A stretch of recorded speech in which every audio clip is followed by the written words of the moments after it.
A word from our sponsors. Whether or not Google ever decides to deprecate cookies, they continue to loom over us, putting future revenue growth in doubt. LiveIntent's Hero, Helping Identity Reveal Opportunity, offers a solution by transforming non-addressable audiences into addressable inventory using first-party data. Hero is scalable, interoperable, and integrated with major industry players, providing a robust framework for navigating the post-cookie era. See how Hero can help you quickly unlock your inventory at liveintent/hero. That's liveintent/HIRO. This is a disclosure. Please note that all guests featured on the AdTechGod pod are invited to participate. They do not pay in any form to appear on the show. However, guests may be sponsors of the AdTechGod community, the AdTech forum, or other product offerings. Welcome to the AdTechGod pod, your window into the world of advertising technology and the people behind it. I'm your host, AdTechGod. Welcome back to another episode of the AdTechGod pod, the podcast where we meet the marketing leaders of our industry. I'm your host, AdTechGod. Today we have a special guest who truly embodies marketing excellence. Joining us is Paul Knegten, a marketing expert with an impressive career that spans across some of the most innovative companies in the ad tech industry. Paul is best known as the former CMO at Beeswax, a company that was acquired by Comcast. Working alongside my current boss, Ari Paparo, but that's just the beginning of his successful story. Paul has also served as the CMO at Outbrain, bringing his unique vision and expertise to one of the leading content discovery platforms. As a co-founder at Amitree, he demonstrated his entrepreneurial spirit and ability to innovate in an often very competitive space.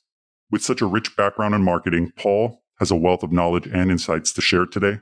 I'm excited to learn from his experience and gain valuable advice that I can apply to my career, and hopefully you can to yours. Paul, welcome to the AdTechGod pod. Hey, it's great to be here. Great to join you, ATG. Long time, first time, you might say, but I love everything you're doing.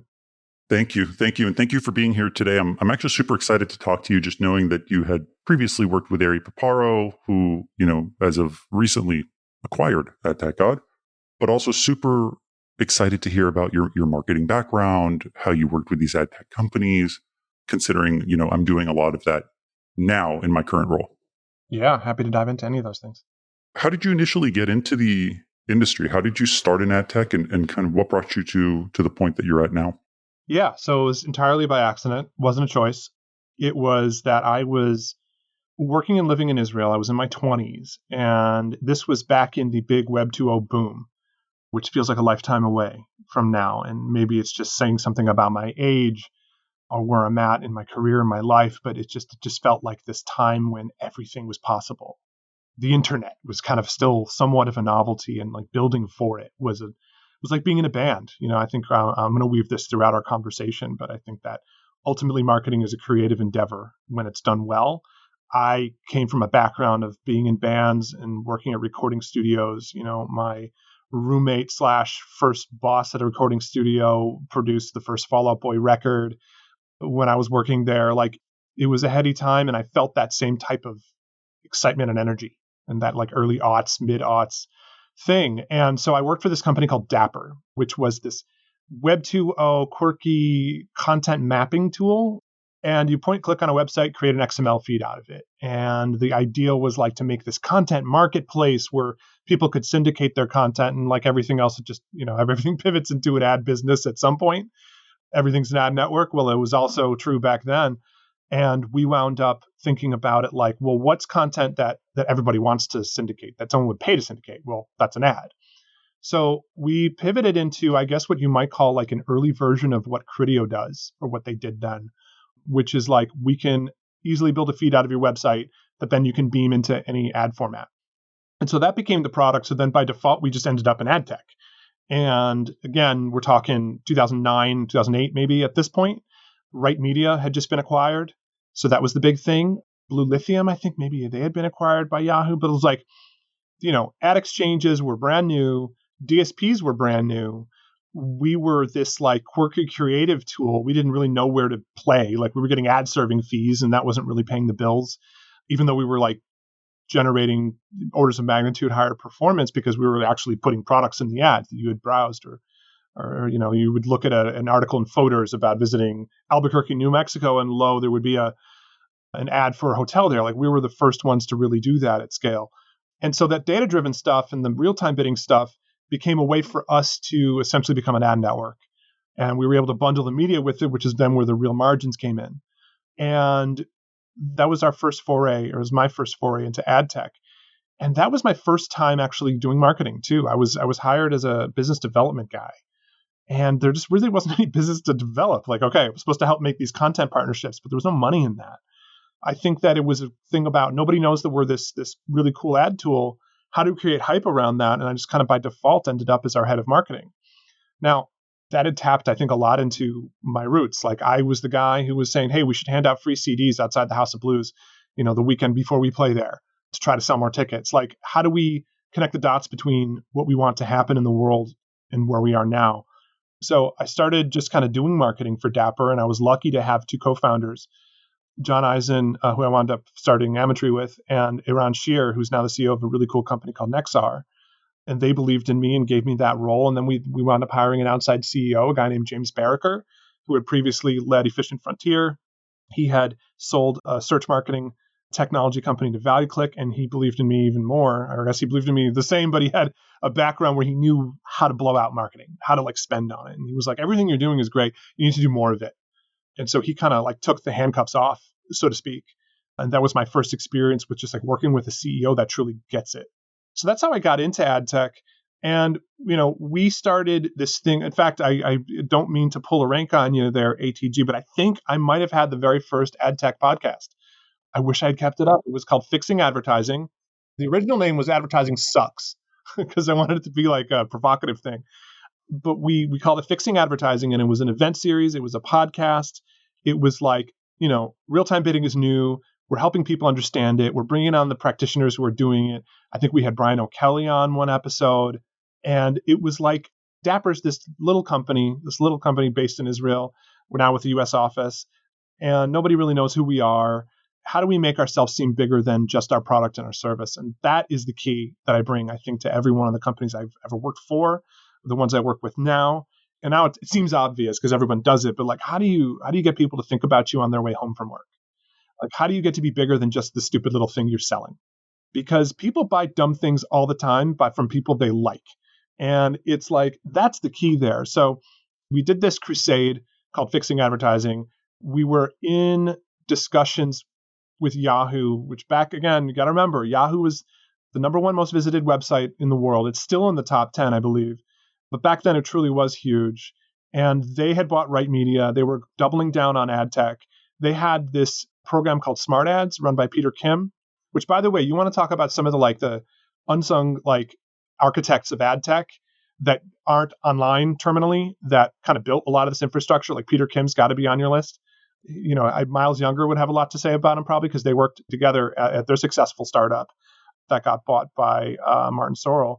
And so he was running the Smart Ads program at Yahoo, and we were a partner. And, as those kinds of things do, the more you raise your profile, the more you look like a hot company, the more you're, setting the conversation, the harder it is to not buy you at a certain point, or the easier it is for you to stand out among peers. Why was Dapper the most successful, I think, creative optimization acquisition of that era? I mean, we had Tumri, we had Terracent. I'm probably still bound not to tell you what the acquisition price was, but it was pretty good for those days and certainly the biggest among that set. So we got acquired by Yahoo, I think, a lot because the product was awesome, but also because we just were pounding the pavement. We were just everywhere. And that was visible to Yahoo. It was a PSYOP that I think worked on them. And we went on to power the Smart Ads product. I wound up staying for 6 months. I should have stayed longer. You can ask me a question later. Maybe I'll get to expand on that. But then I was kind of wooed away by the opportunity to work at MediaMath. And at that time, I'm going to name drop another unsung hero, Mark Menino. He's actually a close neighbor of mine, lives in the town over from me. But he's another one of these people who's just has built a lot of the fabric of what we consider ad tech today that you don't hear about in a lot of these circles. I think he'd be a great guest for you too. But he was, I think it was VP Media or something at the time at MediaMath. And he was just like, hey, everything you guys are doing at Dapper, who the hell are these guys? They're such a crappy little startup and they have events everywhere. Like, we need something like that. It's kind of like the pitch he made. And I went on to work first for Marta Martinez, who was amazing, by the way, another unsung hero there, though she posts quite a bit on LinkedIn. She went on to run agency sales at Google, and she's still doing that. Great, great mentor. Owe her a lot. And then when she left, I wound up working, I think, directly for Joe Z for, about 18 months, I think, all in all. But I got the chance to work for, one of the biggest drivers of innovation in ad tech. I think, say what you will about Joe Z, but he built a lot of what we all take for granted today. And the fact that we're all doing data-driven advertising, I think you have to draw that straight line back to his brain. We ought to be very thankful for Zawadzki and all that he built in this industry. And just the ability to work for somebody who can, the guy, you sit in a room with him and he can just sell you anything. Yeah, he's pretty good. He's super sharp, super smart, and just knows how to deliver the story. That makes sense. He's fantastic.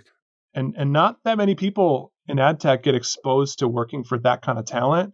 And I've gotten it at least twice now between him and Ari, being able to work for, kind of the godfathers of ad tech, so to speak. I never got to work for Brian O'Kelly. There's a lot of folks that I didn't get to work for that are at that level. But just to be able to say I worked for two of them, geez, I learned a lot. I don't know if there's such a thing as an ad tech MBA, but if you get a chance to work for people like that, take it, because that's going to be more valuable than any sheet of paper you have. That touches up on a good topic.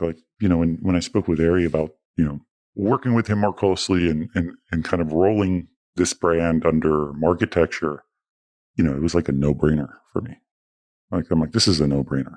I get to work with Ari Paparo. I'm working with Jeremy Bloom. These guys know the industry really well. Ari's super smart and knows the intricacies of the industry. This is a no-brainer. We can build this thing together. I have a pretty good audience reach. He does as well. And I agree. I think it's a once-in-a-lifetime opportunity to work with someone like Ari or like Joe Z or like Brian O'Kelly. I think these guys are really industry founders. Yeah, I think so. And, Ari's an interesting one because it's going to touch on this topic of just number one, he's a marketer at heart, but even if he wasn't, he gets it. He does get it. Yeah. And I don't know quite how to expand upon that in more precise terminology, but there are people who I talk to. So I'm a consultant now. I take a few clients at a time, not that many. I'm enjoying seeing my kids get off the bus from school. So I'm very picky about who I work with. But I sometimes talk to CEOs that ask me questions that reveal that they just don't get it. Hey, Paul, this all sounds great, but what's going to be your LTV to CAC? And I'm like, what? Yeah, what's your LTV to CAC? We're going to pay you X dollars a month. And then what are we going to get back for it? And it's it just doesn't work that directly. I write a newsletter now. I wrote a post last week that was marketing is, and the question was, is marketing a math problem? And I used to work for media maths. I get it. There are measurable aspects of it. But when you get into enterprise marketing and you get into big deals that you do with what I guess you'd call whales, it's vibes, man. Does this person want to go into business with me? Do they like me? Do they like the way I make them feel when they're coming home from work? That's the whole thing. How do they feel about me on their way home from work? You either get that or you don't. You either get that intuitively from your life or you don't. Ari does. Joe always did. Lots of people do, but lots of people don't. And it's I don't know how to convince somebody who doesn't get it to get it, but you'll never have that problem with Ari. And I was talking to another CMO of a public ad tech company. We try to stick together, those of us who have been in those trenches.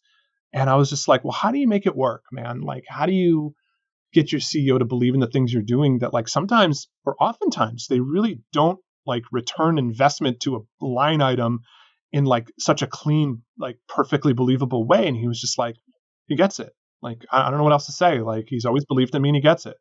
How important do you think that is? How important do you think it is that the CMO is able to communicate with the CEO to, justify the spend or the marketing tactic or the strategy to, drive revenue, but you're not able to say, hey, we spent, $50,000 and saw $250,000 back. As I look back on my career, it becomes more clear that is the most important decision you will make as a CMO. Does my CEO get it? And when you're interviewing, you really got to test that, because your success or failure will almost 100%. If you're good, like, okay, fine. If you're terrible, like you're going to fail even if they get it. But like, if you're good at what you do, you're going to be doing a lot of things that are not going to immediately reflect any kind of like revenue coming into the company tomorrow. And if your CEO gets it, often it's because, they're really like they come from sales. Salespeople get it. Like I never have to have this conversation with salespeople about like, CAC to LTV or any bullshit like that. Like they understand, give me opportunities to get prospects excited about us. Give me reasons to reach out, man. Give me like they want press releases, not because they want to be impressed. They want to send it to people and say, hey, did you see this? Like they want events so they can be with people, so they can, it's callous to say to get them drunk and all that, but that's part of it. It's they're having a good time.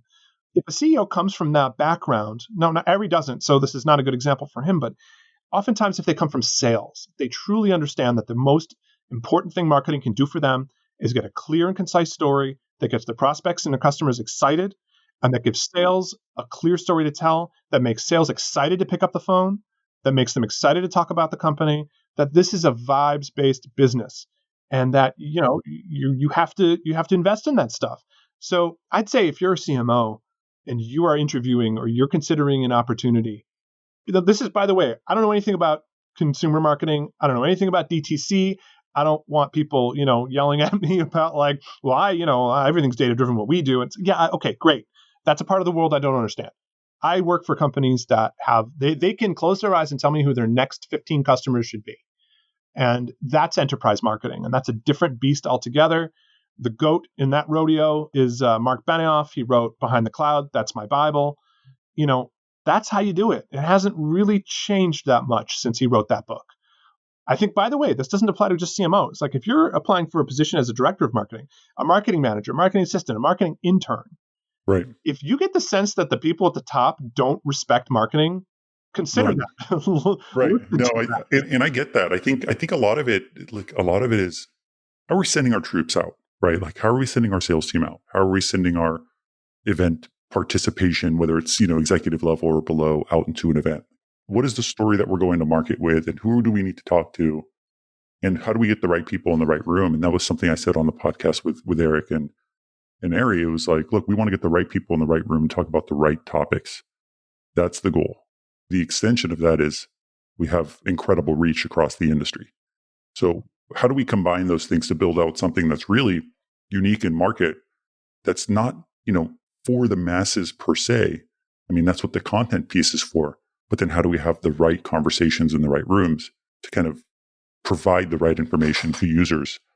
And, I think sometimes it just sounds too obvious maybe, or too simple. And we work in technology, so everything has to be a technology problem. We got to build some stuff and the product should speak for itself and all that. But like, it really is the most important thing you can do is just get your story to resonate. And I think that gets wrapped up in people's perceptions about brand, which to them sounds very fuzzy and expensive. And, oh, so you're a marketer, that means you want to come in and do a rebrand, doesn't it? Like, I think it's a little bit wrapped up in the psychology of that, of like, we're going to throw a whole bunch of money at something. And to be fair, like guys like Eric Stuffer, I have the utmost respect for him. But I think sometimes people misinterpret stuff he says about brand not mattering, or the CMO being kind of like, just like a waste of timer in chief. I didn't say that specifically, but that's like what I gleaned sometimes from it, because in like mobile gaming and stuff like that, it really is oftentimes this math problem, math equation-y kind of thing. And it's a different skill set required, and it's a lot closer to product-led growth. Again, for enterprise companies for whom who your next 15 customers ought to be, having something that makes sense to those people is so much more important than any of the next 15 marketing activities you might have on your spreadsheet. What do you think, Paul, like across all of these clients that you've worked with, across all of these companies that you work with? Obviously, you've taken two companies have been acquired, right? So two companies you've worked for have been acquired, one by Yahoo, one by Comcast. You obviously understand the industry really, really well. But what do you think was the biggest challenge for you? Like working in this industry, what was it that made you kind of like bang your head against the wall and go, gosh, this was really tough. Like this was a hard thing to market. This was a really hard thing to take to market and have people understand. A word from our sponsors. AdQuick seamlessly connects advertisers to out-of-home media owners anywhere in the US and abroad, and makes it easier than ever to plan, buy, and measure every kind of outdoor advertising. from static billboards to hand-painted murals. If you run online ads, you're used to the speed of deployment and accountability provided via analytics. AdQuick provides the same experience digital marketers are used to in the OOH space. With AdQuick, advertisers gain immediate access to over 1,600 premium out-of-home media owners, can execute OOH buys 10 times faster, launch OOH campaigns in as little as 48 hours, and unlock unprecedented measurability. To learn more, go to adquick.com. Again, that's adquick.com. Yeah. Well, two things. One of them is external and kind of difficult to do something about, and one of them is internal. Let me start with the internal. We know this. We're often our own worst enemy. And our tendency as an industry to think about how we look at the world and how we categorize our offerings, solutions, products into, and I know this is a kind of like beating a dead horse topic, into 3-letter acronyms and make things more complicated than they ought to be, I think is either intentionally or just like out of neglect, creating confusion in the marketplace. And we always want to be the smartest people in the room. And we always want to be about our technology and not about our service. And it comes from a set of motivations that I think makes sense when you think about VC funding, or you think about building a startup or building a business, but do not make any sense whatsoever to our customers. They have a thing they want to do. I often like to say that, like, when you're thinking about what your positioning ought to be, think about your happiest customer and picture them in a bar at a conference or something, and they're talking to a colleague who works at a different company but does the same thing. And your name comes up. What does your customer say you do and why they work with you? And how do you describe yourself? And compare those two things. And they're almost never anywhere remotely near each other. So that's the internal challenge. That's why we make it hard on ourselves. Like, we make it unnecessarily hard on ourselves all the time because of that. Some of it comes from, again, there's this like, well, we don't want to be known as this. We want to be known as that. So we got to start talking about that. And I hear that a lot from not only, potential clients, let's say, who I decide not to work with maybe, or other companies I've worked for. It is oftentimes being a traffic cop. And when your CEO says, no, but this is the hot thing, we have to be like, okay, but we're not that hot thing. And also our customers don't want that hot thing. So just because your investors are interested in that hot thing and forwarded you an email about how your competitor did this hot thing, maybe that's not what our customers are asking for. So I think that's a little bit of a hubris, sort of just, we're technologists and we're the smartest people in the room and we're going to tell them what they're going to like kind of mentality. Well, I think a lot of it's just the next new shiny object. I mean, you see it in market. I mean, you see companies are, should not be dabbling in anything. And they're like, oh, look what we have now, or this is what we're working on. I'm like, you guys have nothing to do with that. Like, your core clients don't really need that from you. That's the internal problem we have. That's the one that, like, we really just got to get out of our own way to solve that one. The other one's external. Brands and agencies are difficult to sell to. They're inundated with pitches from all sides. They're hard to get to. They're skeptical, rightly so, of what we have to offer. And increasingly, their options for spending money, I mean, the walled gardens are looking better and better. It's a tough, I'd say I'm very optimistic about the state of the industry because just everything's growing always, and we're growing into new places that we weren't before. But in terms of the open web and sort of the opportunities that independent ad tech companies have had historically, and I'd say the sort of the like VC fundability of them, we're in a different phase with that. Look, brands ultimately are the ones that pay the bills for everything we do. I think a lot of ad tech companies forget that. Maybe they sell to publishers, maybe they sell to other ad tech companies. Doesn't matter. Where the money ultimately comes from is somebody, Coca-Cola, saying, this is where we're going to put our budget. And that's really important to remember.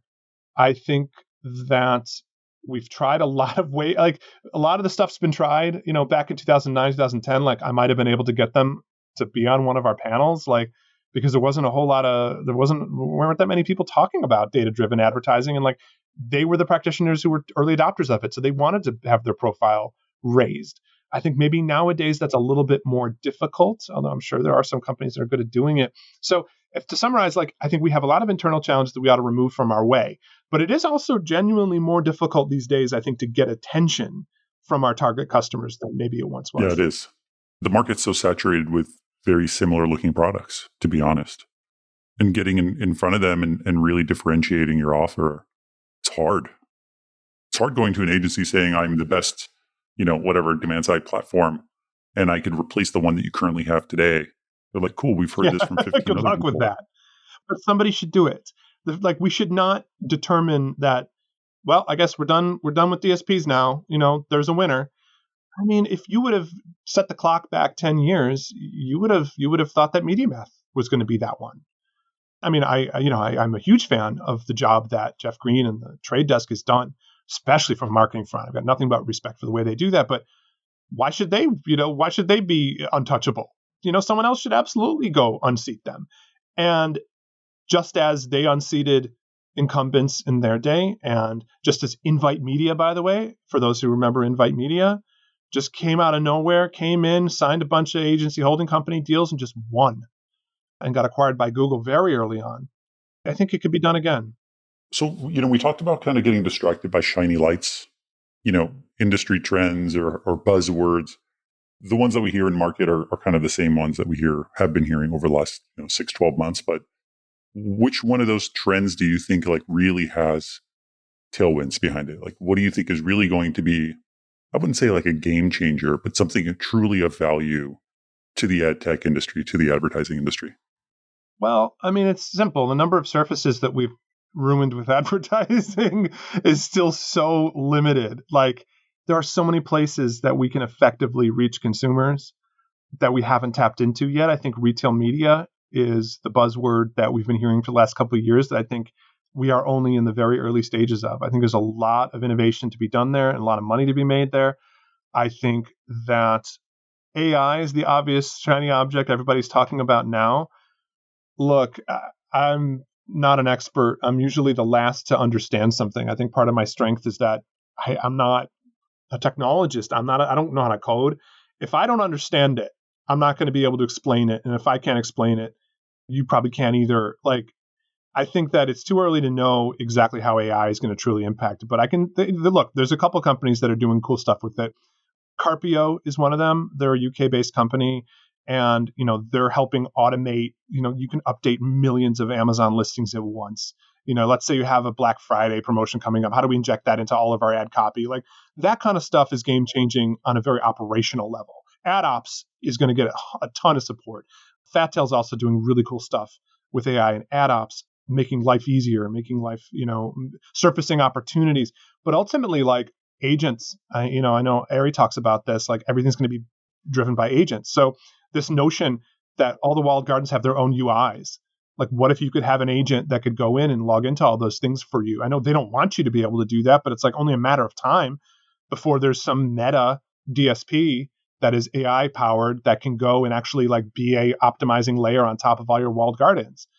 And I think AdLib, who's a sponsor of the Slack community and runs a lot of my media buying. That's how I do all the digital out of home stuff that you've maybe seen in, taxis and billboards at all the events, because I was trolling them for cheap.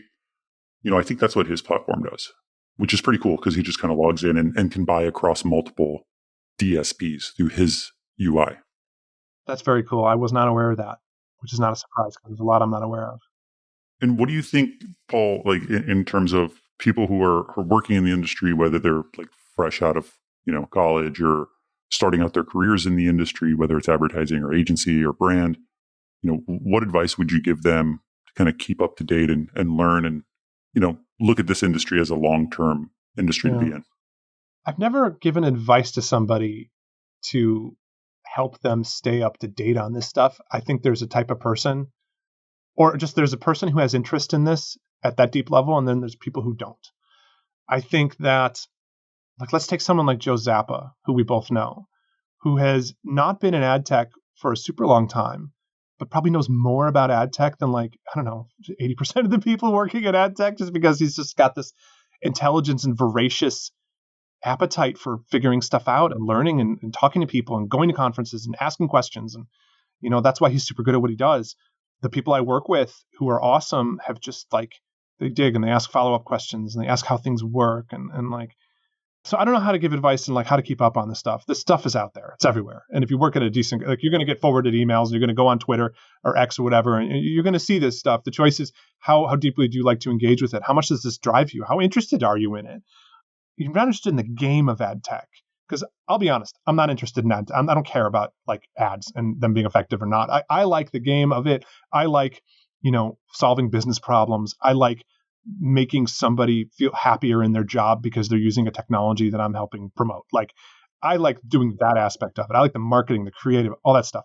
So if you're not interested in it, don't do it. Or if you're not interested in the aspect of winning at it, don't do it, because your life will be very boring and you're not going to like it. So that would be the first thing. Second thing I would say, it harkens back to something we were talking about earlier, is like, look at the leadership. Who are you working for? Who can you learn from? When you get an opportunity to work with somebody like Bill Wise or Brian O'Kelly or Joe Zawadzki or Ari Paparo, take it. There's a discount you should apply to the amount of money you're willing to take to work for somebody truly great like that who gets it. And, we were talking about marketing in that sense. Like, they don't have to get marketing necessarily for you to be a successful ad ops person. You don't need to limit yourself to that. But are they passionate about what they do? Or does the CEO sort of hide? Like, there are CEOs that are really good bookkeepers, and more power to them. But like, I don't know. I just, do they inspire the people around them or not? Like, if they don't inspire the people around them, those people aren't going to inspire you, and then you're not going to be inspired. And then the last little bit of very, very tactical advice is, I have been through now 2 pretty major acquisitions, and major in the sense that like a big company bought this little company. And I have been impatient, I think, earlier in my career, such that I didn't think I had nearly as much to learn from those big companies as I know I did in hindsight. So when you get acquired, first of all, congratulations. That is a major career-changing thing that will happen to you if you decide for it to be. By the way, there are people who don't think it's a big deal, and so they don't position themselves as such. I think that's a mistake, especially if you're the head of or leadership or executive, or you ran something that you can point to. But then stick around longer than you might think you should. Big companies are not startups, so they have a lot of dysfunction that is really annoying. First of all, you're going to have to use Teams. I don't know. I don't make the rules, but if you get acquired by a large company, you have to use Teams. It's the law, and you go to jail. I don't know, I guess, or there's some sort of law. But you'll have a lot of meetings that don't go anywhere, don't make any sense, and everyone's an idiot. Okay, that's not true. And if I could give someone advice, especially if you have an earnout intent, stick around. There are people to learn from. I don't regret anything. I left Yahoo to go work for Josie, like at a time when they were growing like crazy and Media Math was the hot thing. They had just done that Mad Men to Math Men thing. If anybody remembers that, there's very little about it on the internet now. We got a cease and desist letter from Lionsgate Entertainment for that. But like, I guess I don't regret leaving Yahoo then, because I got that amazing experience and worked with him and Marta Martinez and Eric Wasserman and Greg Williams and Paul May. I mean, such an amazing team of, by the way, winners that you could look at as like running several companies today that are huge. And then when I left Comcast, it was to go run marketing at a public company. So, but I think if I could give someone advice, it'd be learn from big companies.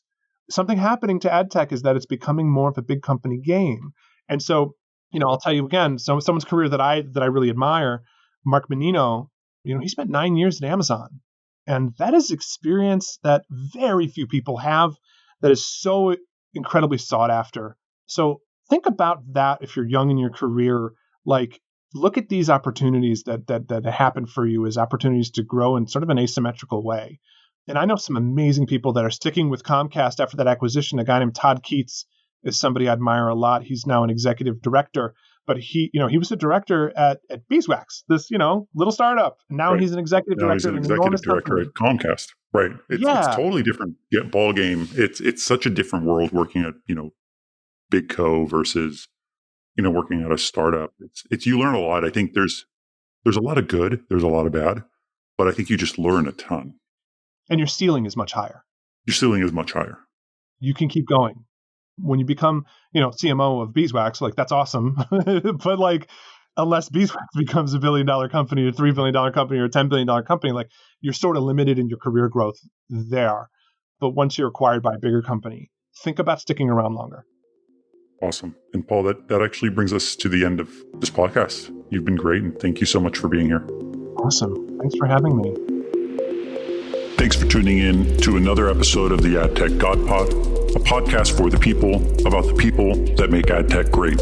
Stay connected with me for more insights, trends, and interviews in the realm of AdTech. Don't miss out on our latest updates, so follow me on X, Instagram, and connect with me on LinkedIn. Don't forget, ATG Slack community has insights, networking opportunities, and jobs. Keep the conversation going and stay at the forefront of AdTech innovation.